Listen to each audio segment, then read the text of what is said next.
In my life as a math major student na bobo sa math. Good morning guys. So another day, another blessing. So usually gumigising ako ng mga 5 a.m. in the morning kasi medyo malayo-layo yung school sa amin. Magliligpit ng mga hinigaan and syempre maliligo na. O diba ang bilis, may transition. Sheesh! So after maligo, need natin mag-skincare and also yung necktie na napakahirap ayusin and sunscreen kasi super init sa labas. Mga 6 a.m. pabiyahe na ako papuntang school. Usually mga 7 a.m. yung klase ko and syempre papasok na ako sa room, uupo and makikichismis. Charis! Ang subject ko today is algebra which is super hirap pero kinakaya pa naman and syempre may pa-solve tayo kahit wala tayong naiintindihan sa klase. Syempre magsusulat yan kasi nga slow learner tas nag-math major o may pa-solve then chismis, charis.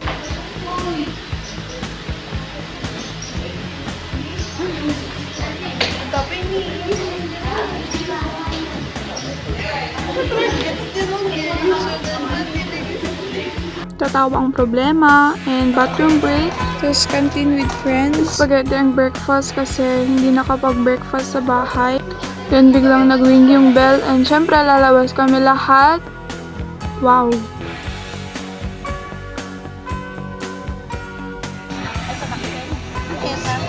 Love you! After class, nag-video kami ng STS na subject. Siyempre, pauwi na. Padayan to dulo. Wow, yung sun nasa muging. Charis. Mga 12 p.m. magla-lunch. Uuwi sa bahay, mag-aayos, and matutulog syempre. Gumigising ako ng mga 3 p.m. para gumawa ng schoolworks. After that, naglaba ako ng mga uniform na gagamitin ko tomorrow. Mga 5 p.m. mag-walking na ako sa aming bypass. So, mag-isa lang akong rumarampa. Ay, hindi pala. Wrong. Every hapon akong naglalakad kasi ito na yung pinaka-exercise ko sa buong araw. And favorite time ko sa buong araw is yung mag-reflect about life. So, madaming pumapasok sa isip ko. And that's the view. Diba ang ganda? Super ganda.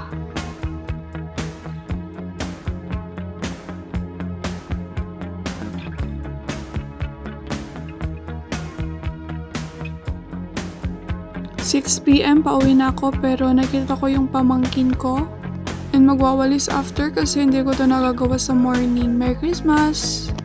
Mga 7 p.m. magdi-dinner and chika with family. After dinner, magha-half bath.